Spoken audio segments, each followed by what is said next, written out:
तो पापा, कैसा लग रहा है आज? आपकी गुलामी का आज अंतिम दिन है। कल से आप पिंजरे से आज़ाद पक्षी की भांति आकाश में स्वच्छंद विचरण करने के लिए स्वतंत्र होंगे। रोहन नाश्ते की मेज पर भी पिता को अखबार में डूबे देखकर बोला था।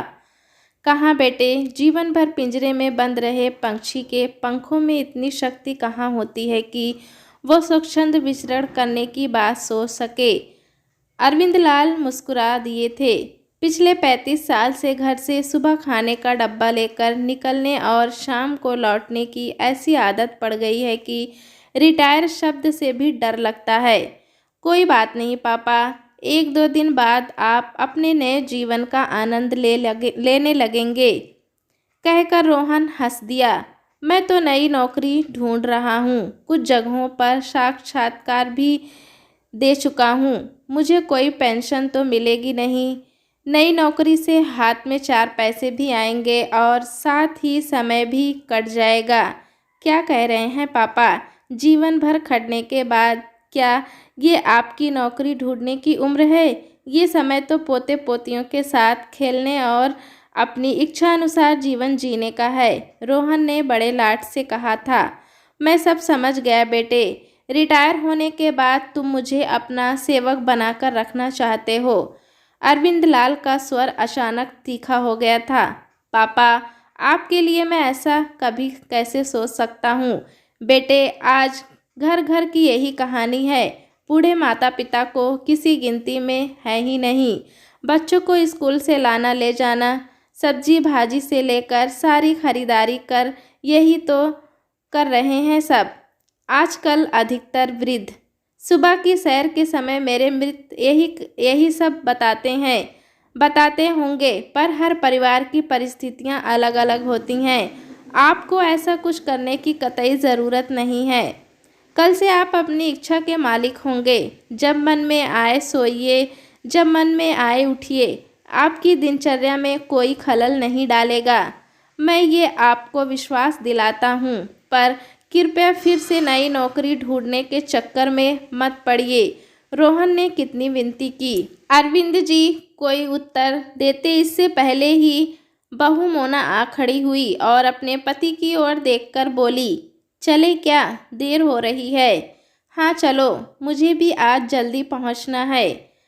अच्छा पापा, फिर शाम को मिलते हैं। रोहन उठ खड़ा हुआ। मोना, नाश्ता तो कर लो, रोहन की माँ वसुधा जी बोली। माँ जी, चाय पी ली है, नाश्ता अस्पताल पहुंचकर कर लूँगी। आज चारू को हल्का बुखार था, परीक्षा थी इसीलिए स्कूल गई है। रामदीन उसे जल्दी ले आएगा, आप ज़रा संभाल लीजिएगा। बहू, तुम चिंता मत करो, मैं हूँ ना, सब संभाल लूँगी। चिंता करने की ज़रूरत भी कहाँ है। यहाँ अस्थाई नौकरानी जो बैठी है, दिन भर हुक्म बजा लाने को। अरविंद लाल कटु स्वर में बोले। अपने घर के काम करने से कोई छोटा नहीं हो जाता, पर यह बात आपकी समझ से बाहर है। चलो नहा धोकर तैयार हो जाओ, आज तो ऑफिस जाना है। कल से घर बैठकर अपनी गाथा सुनाना। मेरी समझ का तो छोड़ो, अपनी समझ की बात करो। दिन भर घर में लगी रहती हो। मोना बहू तो नाम की माँ है। चारू और चिंटू को तो तुम्ही ने पाल पोसकर बड़ा किया। सुधांशु की पत्नी इसी काम के लिए आया को 7,000 रुपये देती है। आपके विचार से आया और दादी में कोई अंतर नहीं होता। मैंने तो रोहन और उसकी दोनों बहनों को भी बड़ा किया है, तब तो आपने ये प्रश्न कभी नहीं उठाया। भैंस के आगे बीन बजाने का कोई लाभ नहीं है। मैं आगे तुमसे कुछ भी नहीं कहूँगा, पर इतना साफ कह देता हूँ कि मैं अपने ही बेटे के घर पर घरेलू नौकर बनकर नहीं रहूँगा। मेरे लिए मेरा आत्मसम्मान सर्वोपरि है। क्या कह रहे हो? कुछ तो सोच समझकर बोला करो। घर में नौकर चाकर क्या सोचेंगे? अच्छा हुआ कि रोहन, मोना और बच्चे घर पर नहीं हैं, नहीं तो ऐसे बेसिर पैर की बातें सुनकर न जाने क्या सोचते। मैं किसी से डरता नहीं और जो कुछ तुमसे कह रहा हूँ उनसे भी कह सकता हूँ। अरविंद लाल शान से बोले। क्यों? अपने पैरों पर कुल्हाड़ी मारने पर तुले हो। याद करो वो दिन जब हम पैसे पैसे को तरसते थे। तब एक दिन आपने बड़ी शान से कहा था कि चाहे आपको कुछ भी करना पड़े, आप रोहन को क्लर्क की नहीं नौकरी करने देंगे, उसे डॉक्टर बनाएंगे। हाँ तो क्या बनाया नहीं उसे डॉक्टर? उन दिनों हमने कितनी तंगी में दिन गुजारे, ये क्या तुम नहीं जानती? जानती हूँ, मैं सब जानती हूँ, पर कई बार माता पिता लाख प्रयत्न करें तब भी संतान कुछ नहीं करती। लेकिन अपना रोहन तो लाखों में एक है। अपने पैरों पर खड़े होते ही उसने आपकी जिम्मेदारियों का भार अपने कंधों पर ले लिया। नीना और निधि के विवाह में उसने कर्ज लेकर आपकी सहायता की, वरना उन दोनों के लिए अच्छे घर वर जुटा पाना आपके वश की बात न थी। वसुधा जी धारा प्रवाह बोले जा रही थी।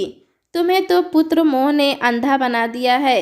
अपनी बहनों के प्रति उसका कुछ कर्तव्य था या नहीं? उनके विवाह में सहायता करके उसने अपने कर्तव्य का पालन किया है और कुछ नहीं। परिवार के सदस्य एक दूसरे के लिए इतना भी ना करें तो एक साथ रहने का अर्थ क्या है? रोहन ने जब इस कोठी को खरीदने की इच्छा जाहिर की थी तो हम चुपचाप अपना 2 कमरों का मकान बेचकर उसके साथ रहने आ गए थे। वो भी तब जब उसने आधी कोठी आपके नाम करवा दी थी। वो सब मैंने अपने लिए नहीं तुम्हारे लिए किया था। आजकल की संतान का क्या भरोसा, कब कह दे कि हमारे घर से बाहर निकल जाओ। अरविंद जी अब अपनी अकड़ में थे। समझ में नहीं आ रहा था कि आपको कैसे समझाऊं। पता नहीं इतनी कड़वाहट कहाँ से आ गई है आपके मन में। कड़वाहट? ये कड़वाहट नहीं है, आत्मसम्मान की लड़ाई है।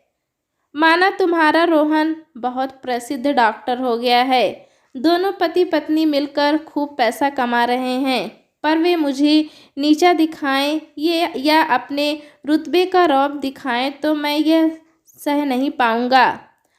कौन आपको नीचा दिखा रहा है? पता नहीं आपने अपने दिमाग में ये कैसी कुंठा पाल ली है और दिन भर न जाने क्या क्या सोचते रहते हैं। चलो बहस छोड़ो और मेरा सूट ले आओ। आज मेरा विदाई समारोह है, सूट पहनकर जाऊंगा। अरविंद लाल तैयार होकर दफ्तर चले गए, पर वसुधा को सोच में डूबा छोड़ गए। कुछ दिनों से अपने पति अरविंद लाल का हाल देखकर वसुधा का दिल बैठा जा रहा था।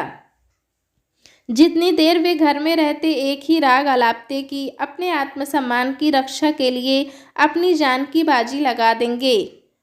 फूल मालाओं और उपहारों से लदे अरविंद जी को दफ्तर की गाड़ी छोड़ गई थी। उनके अफसरों ने भी उनकी प्रशंसा के पुल बांध दिए थे। घर आते ही उन्होंने चारू और चिंटू के गले में फूल मालाएं डाल दी थी और प्रसन्नता से झूमते हुए देर तक वसुधा को विदाई समारोह का हाल सुनाते रहे।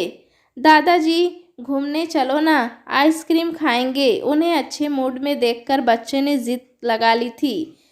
कहीं नहीं जाना है, चारू को बुखार है। वैसे भी आइसक्रीम खाने के लिए कहीं जाने की आवश्यकता नहीं है, फ्रिज में ढेरों आइसक्रीम पड़ी है, वसुधा जी ने दोनों बच्चों को समझाया था। ठीक कहती हो, अरविंद जी बोले। बच्चों कल घूमने चलेंगे, आज मैं बहुत थक गया हूँ। वसुधा एक प्याली चाय पिला दो, फिर कुछ देर आराम करूँगा। कल नई पारी की शुरुआत जो करनी है। वसुधा के मन में सैकड़ों प्रश्न बादल की तरह उमड़ घुमड़ रहे थे कि वे किस दूसरी पारी की बात कर रहे हैं। कुछ पूछकर फिर वे घर की शांति को भंग नहीं करना चाहती, इसीलिए चुपचाप चाय बनाने चली गई। अगले दिन अरविंद जी रोज की तरह तैयार होकर घर से चले तो वसुधा खुद को रोक नहीं सकी। टोकना आवश्यक था, शुभ कार्य के लिए जा रहा था, अब तो काम शायद ही बने। अरविंद जी झुंझला गए थे। मुझे लगा कि आज आप घर पर ही विश्राम करेंगे। आप 2 मिनट रुकिए, अभी आपके लिए टिफ़िन तैयार करती हूँ। जाने दो, मैं फल आदि खाकर काम चला लूँगा, मुझे देर हो रही है।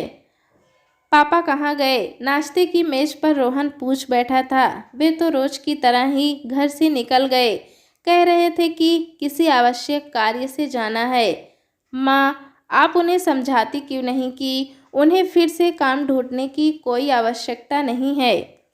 35 वर्ष तक उन्होंने कार्य किया है। अब जब कुछ आराम करने का समय आया तो फिर से काम ढूंढने निकल पड़े।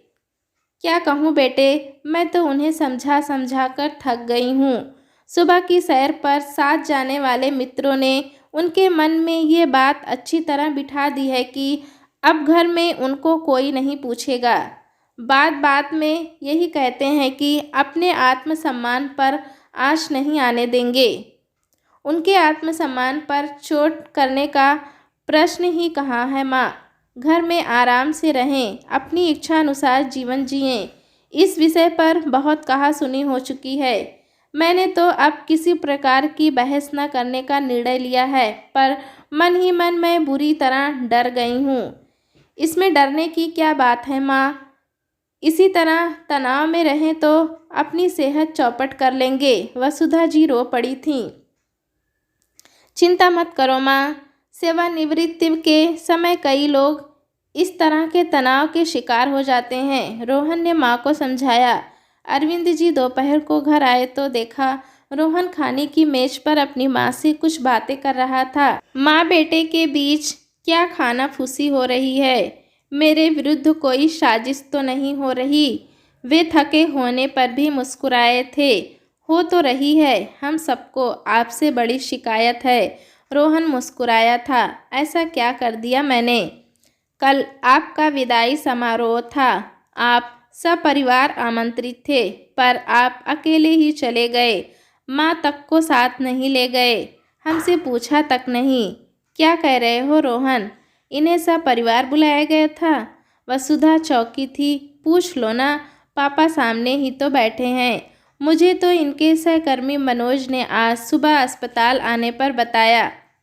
इन्हें हमारी भावनाओं की चिंता ही कहाँ है। वसुधा नाराज़ हो उठी थीं। बात ये नहीं है, मुझे लगा रोहन और मोना इतने नामी गिरामी चिकित्सक हैं, वे मुझ जैसे मामूली क्लर्क के विदाई समारोह में क्यों आएंगे?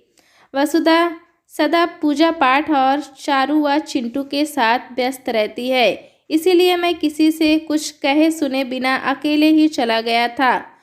आपकी समस्या ये है पापा कि आप सब कुछ अपने ही दृष्टिकोण से देखते हैं।